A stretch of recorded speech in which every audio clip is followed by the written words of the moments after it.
Setelah mereka selesai makan mie ayam, kini kedua manusia itu dalam perjalanan pulang. Pulang menuju apartemen Gevan lebih tepatnya. Katanya pria itu ingin membicarakan sesuatu. Padahal mereka bisa saja membicarakannya di dalam mobil.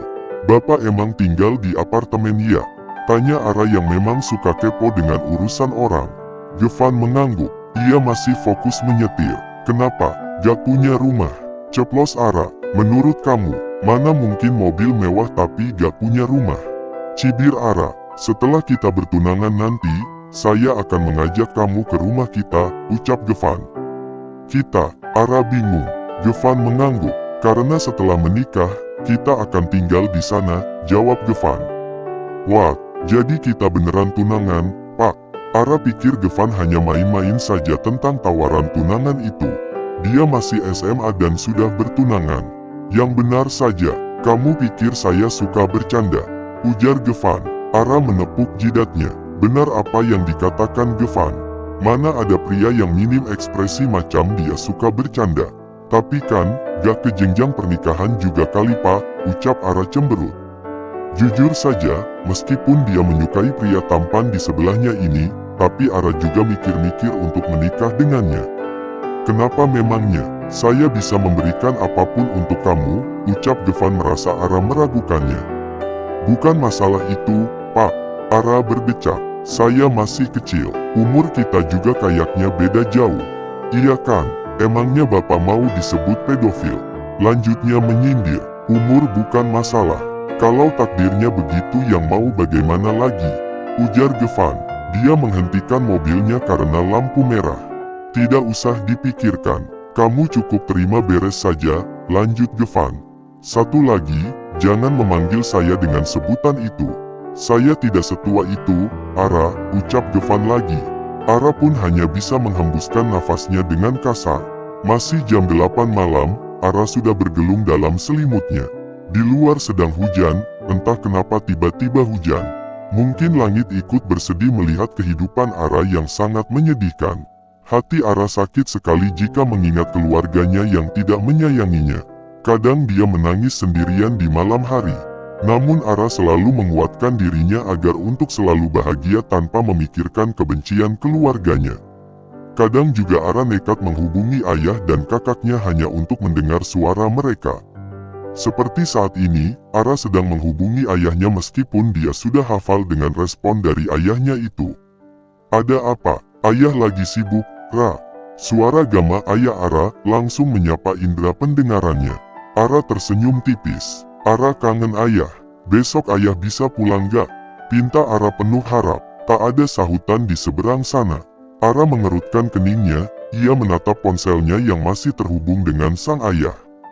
Yah, panggil Ara. Sudah malam, cepat tidur, besok kamu sekolah. Tut, panggilan langsung diputuskan oleh Gama. Ara menatap sendu ponselnya yang tertera kontak ayahnya. Selalu begitu, saat Ara meminta pria itu pulang, Gama selalu mengalihkan pembicaraan mereka dan mematikan sambungan teleponnya. Tak putus asa begitu saja, Ara beralih menelpon kedua kakaknya. Namun, bukannya dijawab, panggilannya malah ditolak. Lagi-lagi Ara meratapi nasibnya yang menyedihkan. Lantaran kesal pada ayah dan kakaknya, Ara pun beranjak dari tidurnya dan menuju dapur. Dia akan membuat mie pedas untuk melampiaskan kekesalannya. Itu sudah menjadi hal biasa bagi Ara. Dibandingkan melukai diri sendiri, Ara lebih menikmati makanan sambil melukai lambungnya. Di sisi lain, Gevan sedang bersantai di balkon kamarnya. Ia menatap hujan sambil menyesap kopi. Begini saja sudah nikmat rasanya. Tiba-tiba pria itu kepikiran dengan gadis konyol yang kelak akan menjadi istrinya. Gevan pun mengambil ponselnya dan mulai menelpon Ara. Hanya suara sambungan saja yang terdengar, tut, tut, tut. Hingga percobaan ketiga kalinya, akhirnya Ara mengangkat teleponnya. Halo, seketika Gevan menjauhkan ponselnya dari telinga. Apakah gadis itu selalu ngegas? Pikirnya, kalau gak penting aku tutup nih. Suara Ara kembali terdengar. Dari nada bicaranya sih sepertinya dia sedang kesal. What are you doing right now? Tanya Gevan. Hening. Di seberang sana Ara mengatupkan bibirnya. Otaknya berpikir keras untuk mengenali suara orang yang menelponnya. "Arabella, Ias, what are you doing right now? What the fuck?" bisik Ara seraya menjauhkan ponselnya. "Ini om-om yang tadi kan?" bisiknya lagi dengan heboh. "Ara, iya, om," jawab Ara setelah menetralkan jantungnya. Dia sungguh tidak tahu bahwa itu adalah nomor Gevan karena mereka tidak bertukar nomor telepon sebelumnya. Ini, aku lagi makan mie, hehehe," jawab Ara karena Gevan bertanya tadi. "Makan mie, malam-malam begini? Iya, enak tahu, om mau, kesinilah, nanti kita makan mie bareng-bareng," ucap Ara menawari sekaligus mengajak, niatnya hanya bercanda. Di seberang sana, Gevan geleng-geleng kepala merasa heran. Tadi siang manggilnya bapak, sekarang om. Apa gadis itu tidak punya pendirian? Hujan-hujan begini memang enak makan mie, loh, om, ucap Ara lagi. Dia mengaduk minyak yang merah merona dan mulai menjepitnya dengan sumpit lalu memakannya. "Kalau begitu, saya ke sana sekarang." "Boleh-boleh," ucap Ara bercanda. Sedari tadi dia memang bercanda menawari Gevan untuk makan mie bersama, tapi sayangnya Ara tidak mengingat jika Gevan tidak pernah bercanda. Ara tak lagi mendengar suara Gevan karena pria itu sibuk memakai jaket lalu keluar dari apartemennya menuju parkiran. "Kamu sendirian?" "Iya, aku selalu sendirian," jawab Ara masih lahap makan mie. Namun, sedetik kemudian dia tersadar. Buru-buru Ara menelan mie-nya. "Jangan bilang om mau ke sini beneran?" tanya Ara ngegas. "Kamu yang nawarin saya, kan, tadi?" "Hah, enggak kok," seru Ara tak terima. Padahal nyatanya benar. Memang pada dasarnya cewek selalu benar ya, contohnya macam Ara ini. Pura-pura lupa. "Om, sumpah om," tanya Ara. Dia masih tak percaya jika Gevan hendak kemari. "Tidak boleh sumpah-sumpah." Ara menggeram kesal. "Aku bercanda tadi. Sekarang aku mau tidur. Gak akan buka pintu rumah," ucap Ara. Hanya sebagai ancaman saja agar Gevan tidak jadi datang. "Oke, tuh, lah. Maksudnya apa coba?" bingung Ara. Dia bilang, "Oke, artinya gak jadi kesini dong." Wajah Ara sumringah. Dia pun kembali melanjutkan makannya dengan tenang tanpa memikirkan Gevan datang lagi. Namun berbeda dengan Gevan. Dia bilang, "Oke, hanya untuk mengakhiri panggilan saja," karena dia sudah sampai di parkiran mobil. Gevan bukanlah tipe orang yang betah teleponan melebihi 3 menit. Dia lebih suka bertemu langsung saja, seperti apa yang ia lakukan sekarang, yaitu menemui Ara. Sebelumnya Gevan mampir ke supermarket untuk membeli oleh-oleh untuk gadis itu. Rencananya dia akan menghabiskan waktu bersama Ara malam ini. Tentunya dia tahu bahwa Ara tinggal sendiri di rumah. Itu sebabnya dia berbaik hati untuk menemaninya. Wajah Ara memerah, bibirnya juga merah dan sedikit bengkak. Matanya berkaca-kaca menahan rasa pedas yang menyapa lidahnya berkali-kali. Namun, itu semua tak mengurangi rasa sakit hatinya. Selain itu, sebenarnya Ara juga sudah terbiasa memakan mie pedas seperti ini. Selagi tidak ada yang melarang atau mengawasinya, maka Ara akan bebas-bebas saja. "Wah, gila, yang bikin bumbunya wajib diacungi jempol," gumam gadis itu. Suapan terakhir. Ara langsung melahap suapan terakhir mie pedas itu. Setelah mengunyah sampai habis, Ara buru-buru minum susu yang ada di kotak. Susu kotak 1 liter itu langsung Ara minum dari tempatnya.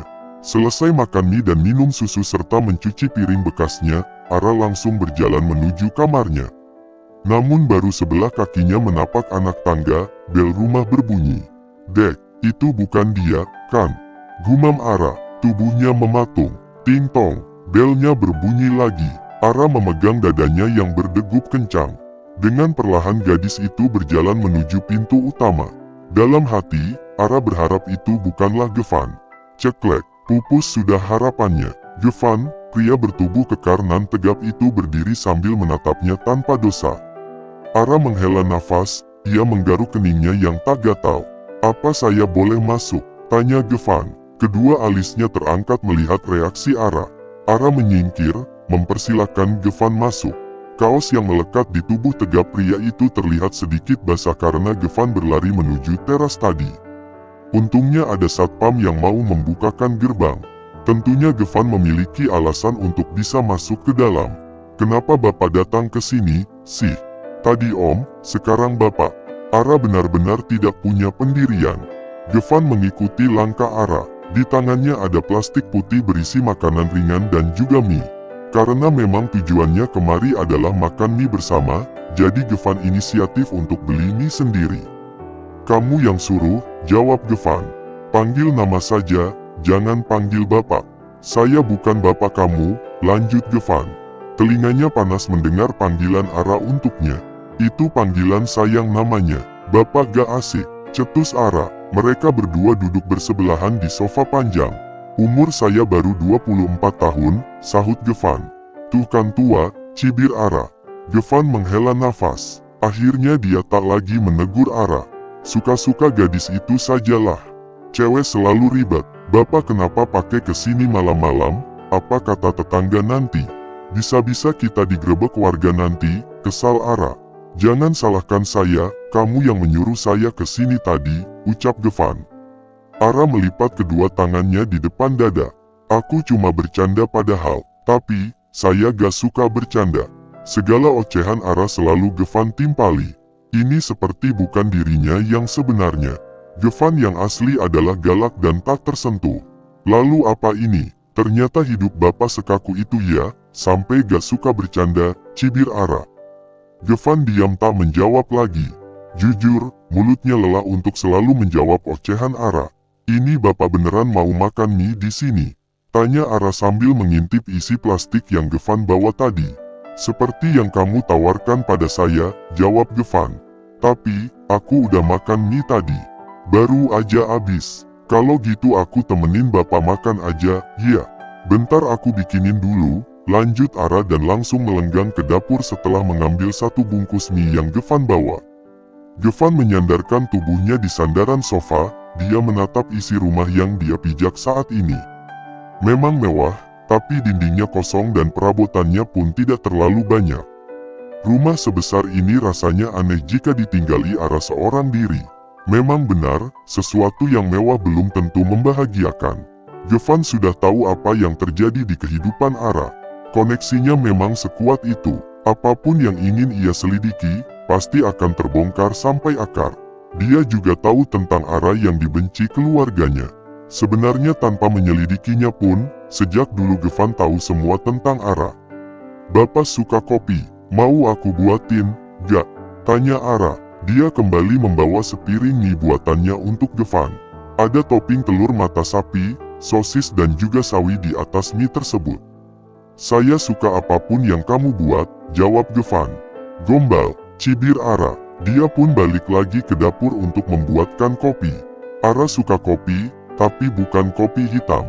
Jika stok kopinya sudah habis, Ara pasti akan beli lagi, karena memang secinta itu dia dengan kopi. Gevan menatap sepiring mie buatan Ara. Bentuknya begitu indah di matanya, dia jadi sayang untuk memakan mie itu. Dimakan, Pak. Jangan cuma diliatin doang, celetuk Ara yang baru saja tiba. Dia membawa 2 gelas kopi.